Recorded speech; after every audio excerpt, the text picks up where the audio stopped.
Okay. Hey, Vaughn. Hey, how are you? Happy podcast day. And happy 6 days before Thanksgiving. Yes, yes.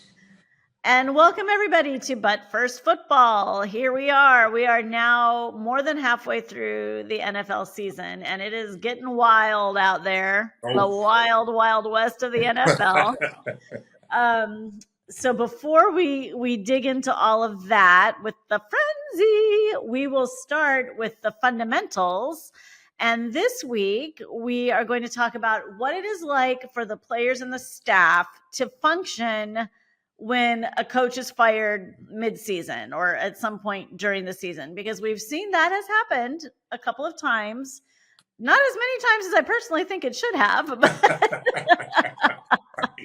but it is you have personally experienced that, so you were going to take us through a little bit of what that's like. yeah. Unfortunately, I have been through that situation, and really, just comes down to it's an indictment on everyone. The head coach, right? He gets a lot of the credit when things go well, and he and the quarterback take a lot of the blame when things don't go well. And so, it's not a situation where, hey, I confess he did it, so he's going. It's no, it's trust me, it's an indictment on all of it.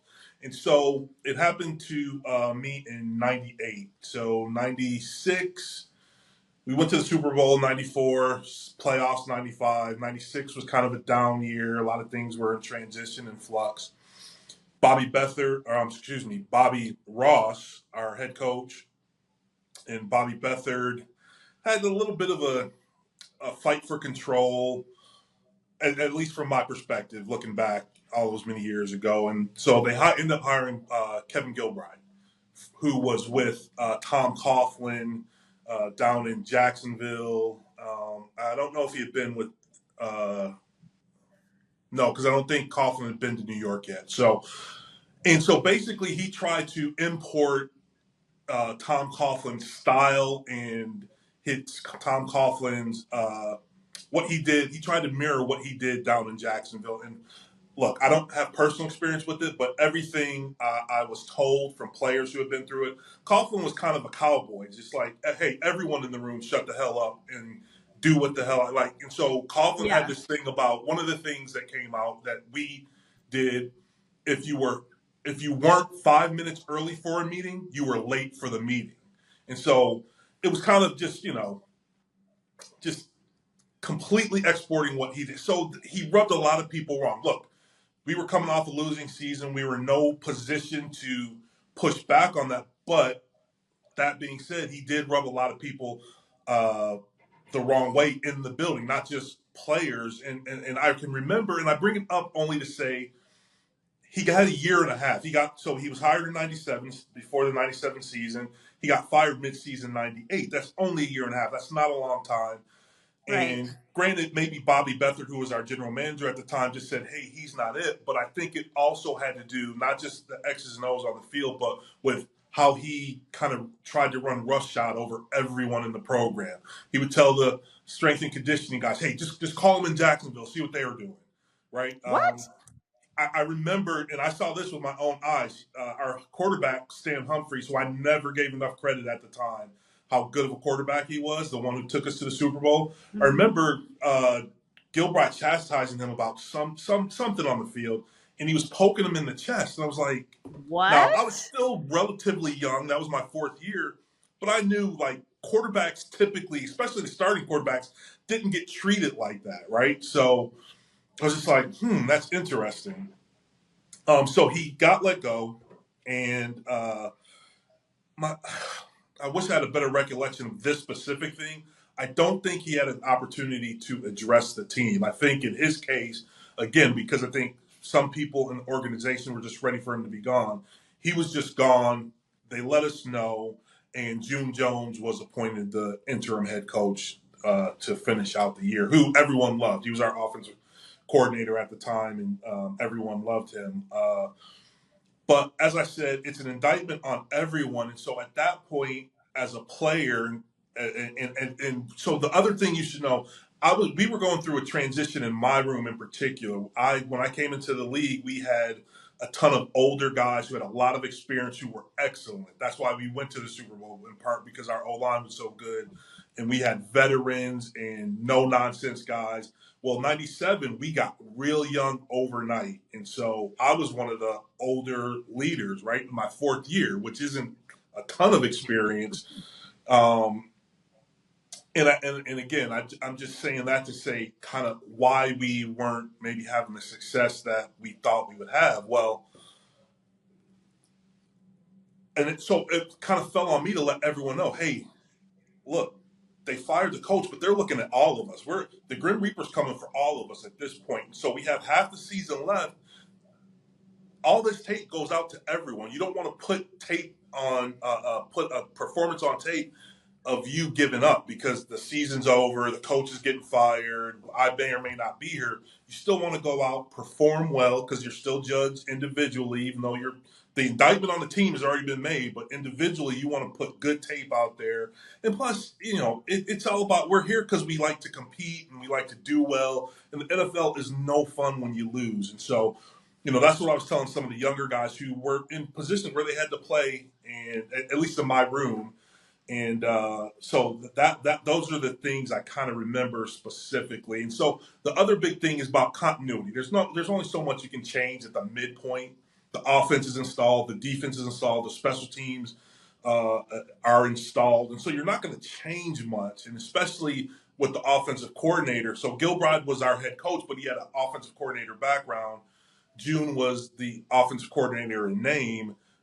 So all those things, obviously they had worked together to install the offense, so that all stayed the same. And then you just try to keep that continuity at the time that he's let go.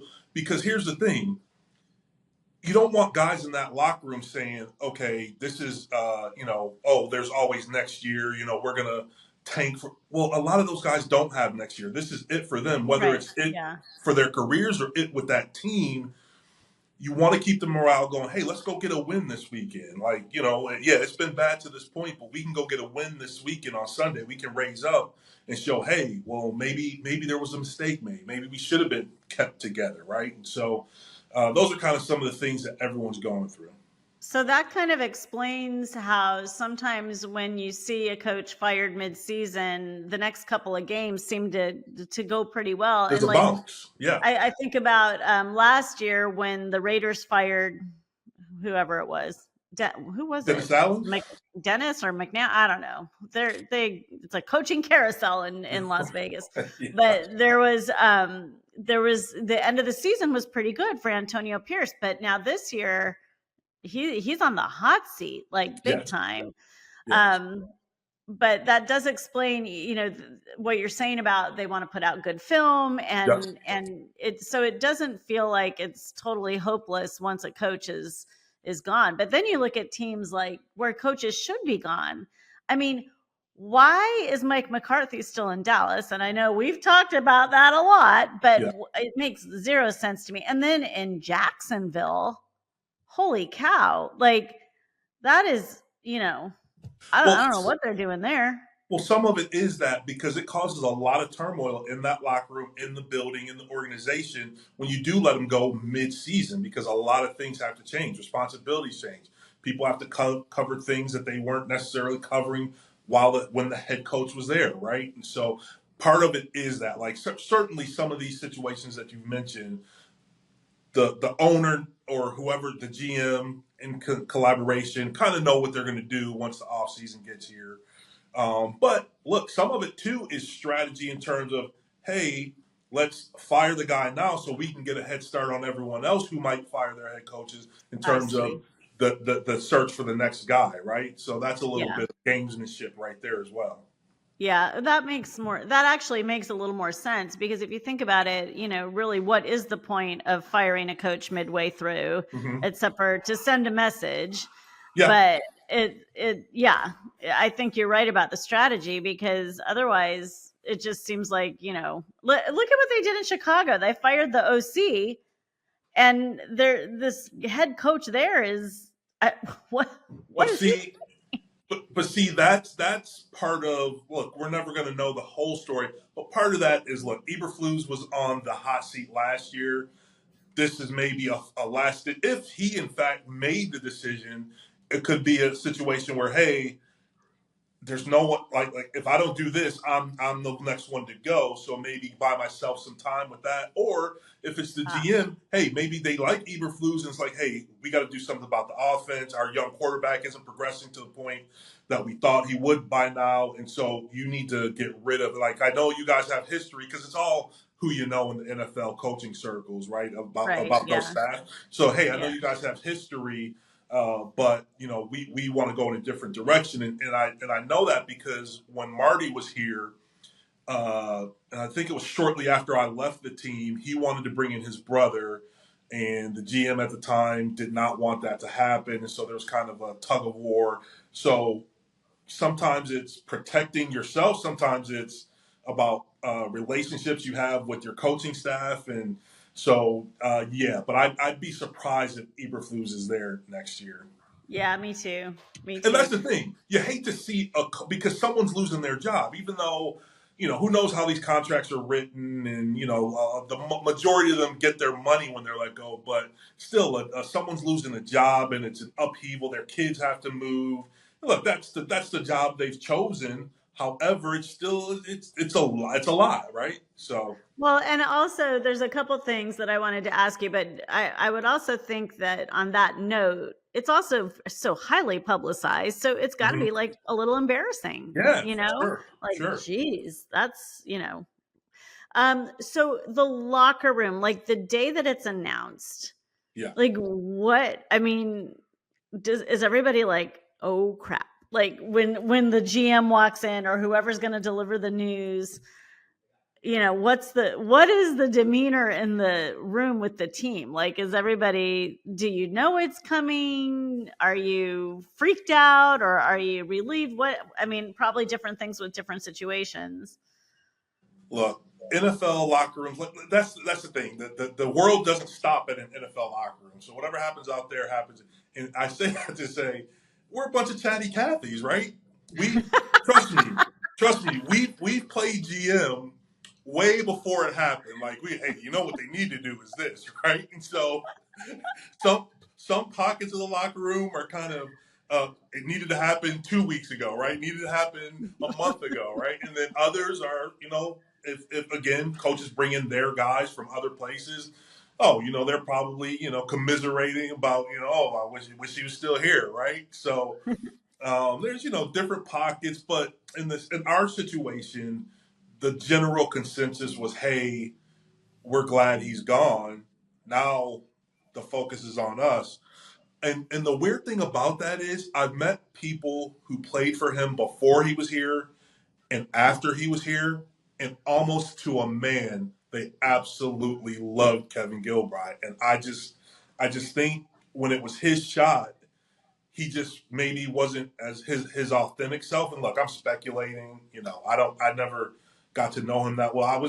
I did have some friction with him actually because I was the player rep, and we were doing some things that, according to the collective bargaining agreement, we weren't supposed to be doing, and I was the one who had to go and say, "Hey, coach, we can't do that." And no head coach ever wants to hear one of his players tell him, "Hey, we can't be doing that drill, that whatever."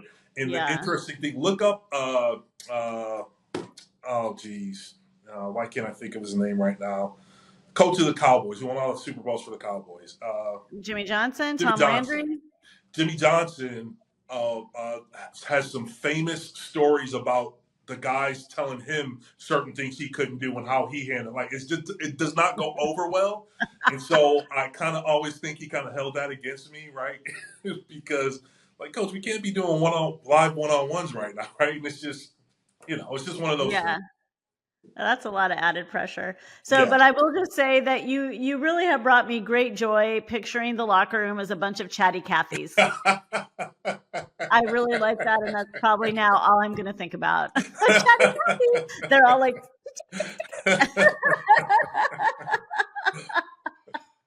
Well, that's interesting stuff, and probably we'll have more coaches to discuss over the next few weeks. But let's move into the football frenzy because there's so much to talk about. Yes.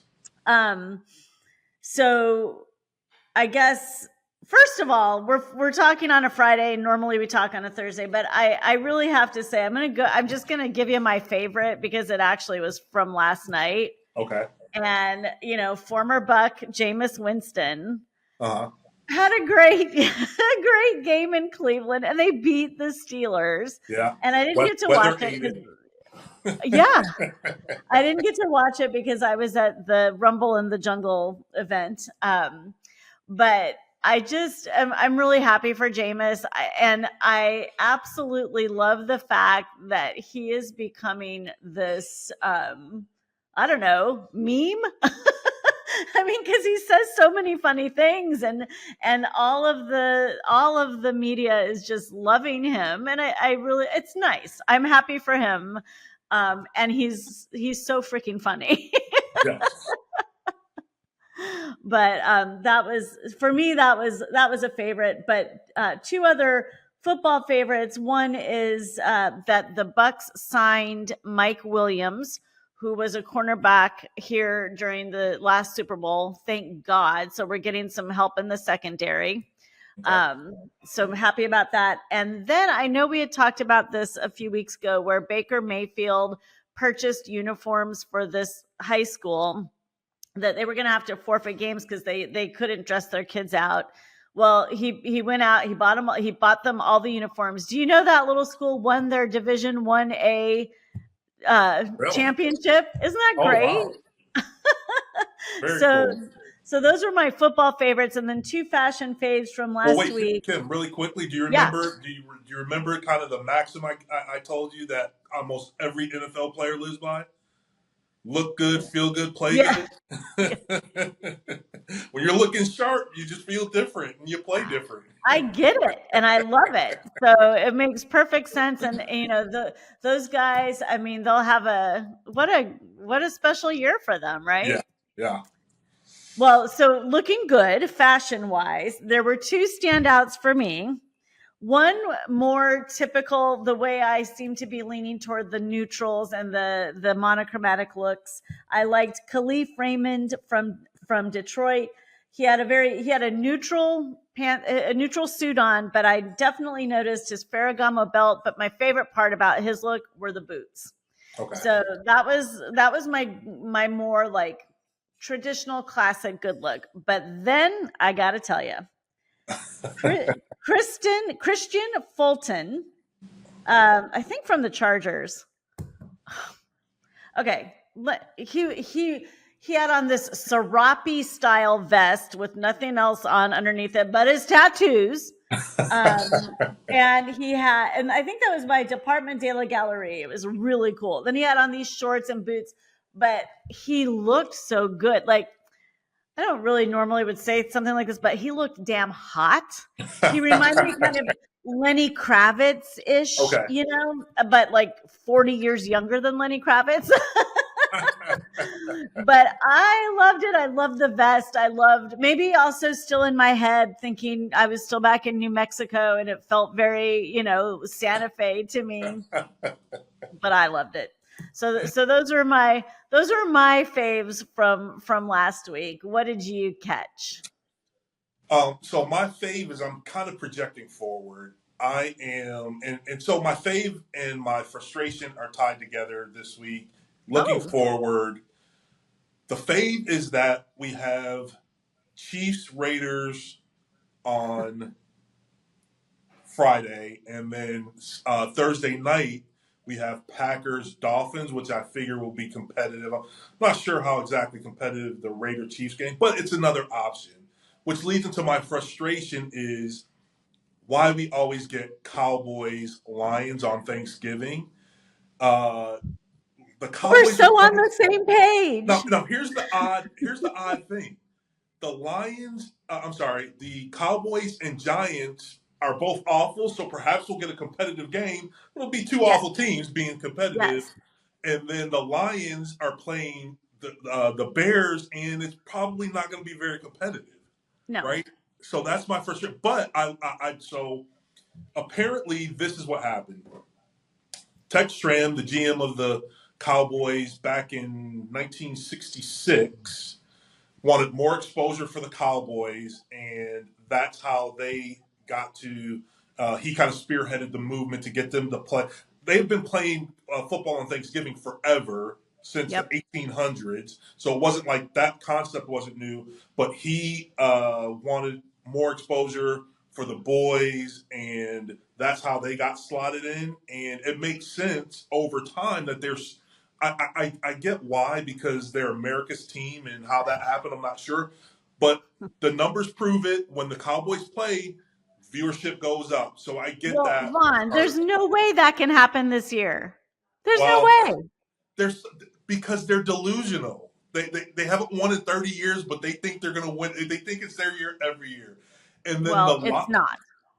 the Lions back in 1934, the owner uh, again wanted more exposure for his team. He was losing out to the Detroit Tigers in terms of people showing up, and it was a Yeah. wildly successful. And the more things change, the more they stay the same. So part of the reason the Dodgers, Los Angeles Dodgers, are do so well is because they have the best regional TV contract and they have gobs of money. Well, he was also the owner of an NBC affiliate radio station, struck a deal with NBC to televise the Lions games on Thanksgiving, and that's how they were slotted in, and it continues to this day. Yeah, But so those are the two teams that always play on Thanksgiving. And then yes, they added that third night game when yes, night a few football. years ago, yes, Yeah. And it's funny. Thanksgiving is my very favorite holiday, which is funny because, I don't eat turkey, but I love, to me, it's like, it's all about football, football, football, football.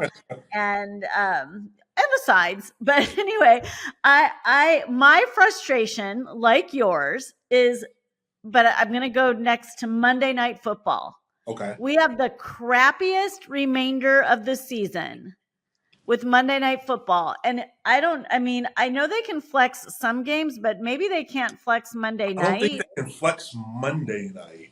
So let me tell you the crappy games that lie ahead for us on Okay. Mondays. Oh boy. The Browns and the Broncos. Yeah. The Bengals and the Cowboys. The Bears and the Vikings, which under normal circumstances would be a good divisional game, but the Bears, I just don't think. Yeah. I don't know. The Vikings are having a little bit of a struggle, so maybe that'll be more competitive than I thought. But There's not a lot of here. there. Then the Falcons and the Raiders. Ugh. Yeah. And then we gotta watch the Cowboys on Thanksgiving. I mean, that's my frustration. Crappy televised games. Yeah, unfortunately, I think they can only flex the games that are on the same day, where they just change the time, not the day. So yeah, those look. Anything can happen, on any given Monday. In this instance, anything can happen. But I'm with you. I'm not super excited hearing that list. But again, No. we got to tune in to see, right? Well, but then it could be like last night, which I think, it's a divisional game. So again, whenever a divisional game can always be more than we think, right? Yeah. And then going back and realizing that the Steelers have actually lost all but one of their recent games against the Browns.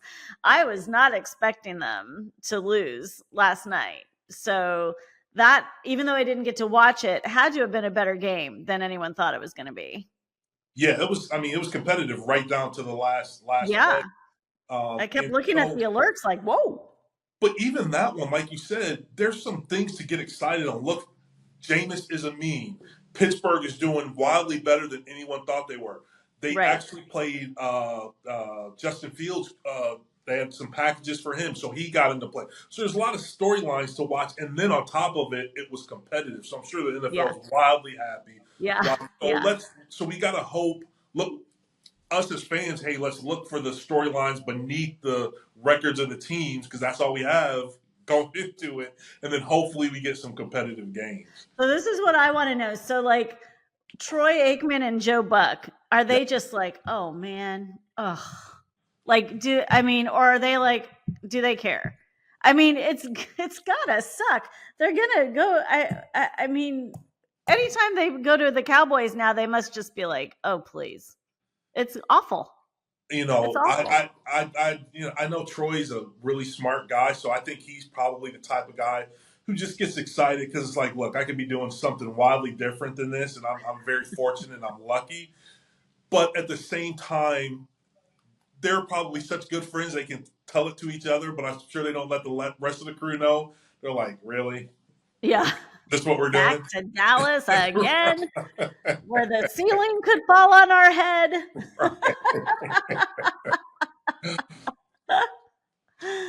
Well then, so I think the frustration kind of bleeds into the flop, but I would just say that my flop right now, I've moved on from Cleveland, I've moved on from Dallas, so now my flop is the Jaguars. Okay. What are they going to do? What is the point? They're horrible. Horrible. The That quarterback. game, and then they were whining that Detroit ran the score up on them. What are they supposed to do? Just stop playing? I mean, I don't think television would have liked that very much. Look, that only holds up in college, maybe, and toddler soccer, right? Where hey, like this is the NFL, you stop them, Suck it right? up. Um, Look, the quarterback just hasn't seemed to turn out even remotely close to not just is he not the generational player we thought he was.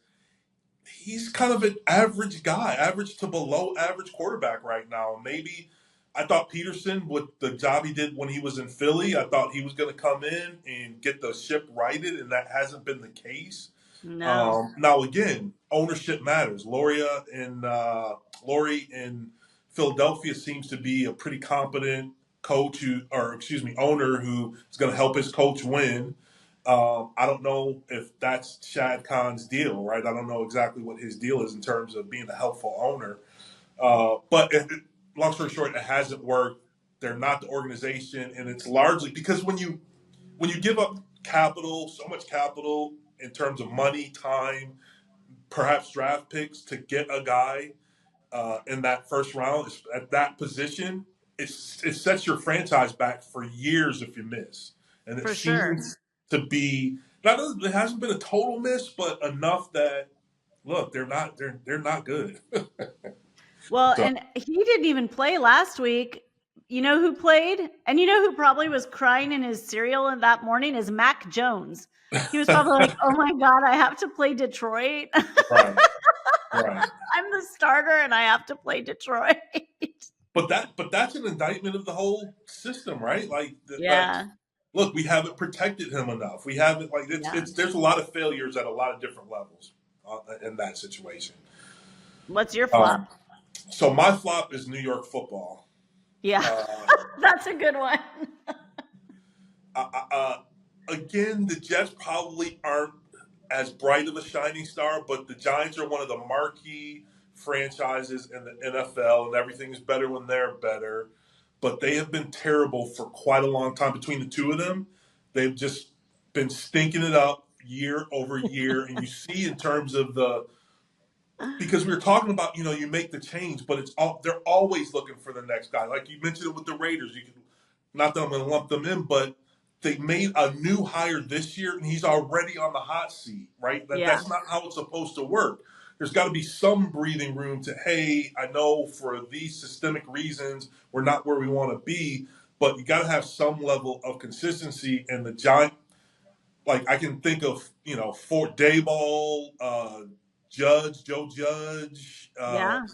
coach after coach, different GMs. The only thing that remains the same are is ownership. Now I'm not gonna say anything about the Mars just because they seem to be over time proven to be one of the better ownership groups. I don't know exactly what's going on in this recent history, but at least reputationally, they seem to be on the right side of hey, these are owners that know what they're doing. But just their recent history proves otherwise. And so, like again, today, it's so rare that a guy gets sat down, the starting quarterback, and then to top it off, that he's released mid-season. That's And they're only paying him short. so much money. He's making so much money. Well, that's the thing. They paid him a year ago, Yep. and they didn't pay him top of the market, but they paid him ish, right, Yep. right for the market, Yeah. and so again, when you miss, and I remember the thing about him was, again, this goes back to the mistakes. The GM at the time, I think they moved up to take him in with the sixth pick the year he went 5 6 years ago. And there was no consensus on him being a top 10 pick at all. There were Right. analysts who were saying he was a career backup.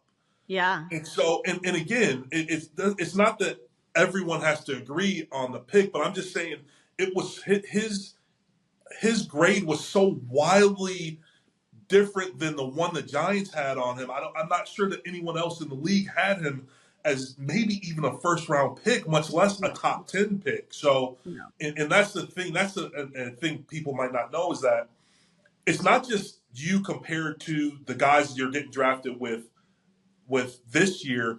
They have historical grades on everyone who's been drafted, and if we have the sixth pick, but maybe it's a down year for the draft, and historically this is what we expect out of a sixth pick. Well, we're going to move back if we can. We're going to do everything we can so we don't have to invest because there's so much time and energy and money put into that pick, and so we're going to move back. Well, they moved up to get a guy who the vast majority of people are saying is a backup. And so, and then on top of it, it's not like he has studs everywhere else and he's No. just not keeping up his end of the bargain. It's Yeah. all goes hand in hand. And so Yeah. he I clearly feel was, kind of sorry for him.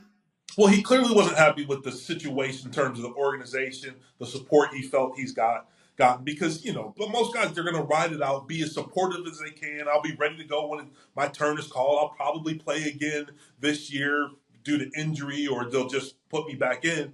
Well, it's very odd that they cut him. I don't know exactly what's going on, but, I'm sure. Well, what I read was that he asked to be released. Yeah, well, I was going to say he probably asked to be released. He's just like, look, this is not it, and we'll see if he'll definitely get another opportunity, right? But As a we'll see. backup. As a Well, backup. we'll see if he ever rises to be a starter again. Yeah, I don't see it. But I'll take the dysfunction in New York because the Bucks play them on Sunday. And look, And we have an opportunity to, I think, win the rest of our games. Our hardest game upcoming is against the Chargers. Oh yeah, well the Chargers are good, I which know. I knew as soon as Harbaugh got there, he was good. But wait, very quickly, the Jets. That first the coach goes. Then again, it's so odd that the GM is fired mid-season, right? And I don't know Yeah. if Woody Johnson is just trying to get things in order because as we know he's going to be He's going to go be an an ambassador. ambassador again and go take an overseas post again. So maybe he's trying to get his ducks in a row before then. But it's such an odd thing, and it's New York football is a dumpster fire right now. It is. I completely agree with you. I completely agree. Gotham football in Well, Gotham is so terrible. I just hope we win on Sunday, which I can't imagine that we won't. I think we're going to be ready. Mike Evans will be back. Jamal Dean will be back. Now we got Mike Williams, so I'm feeling good about Sunday. A quick little philanthropy thing to share. I sent you guys some pictures. I went over to my favorite Freddie Solomon Boys and Girls Club the other day and had a little gratitude event, and we made cards and things for their families and friends, and they came in like kindergarten and first grade, and then second and third grade, fourth and fifth grade. And let me just tell you, second and third grade, woo, I thought I could do that by myself. Like, I'm like, oh, I can handle this. Thank God I brought a friend with me, and then two other ladies stuck around and helped. Second and third grade together with a lot of glue. Right. Wow. But I mean, super fun, no regrets. But let me tell you, I was exhausted.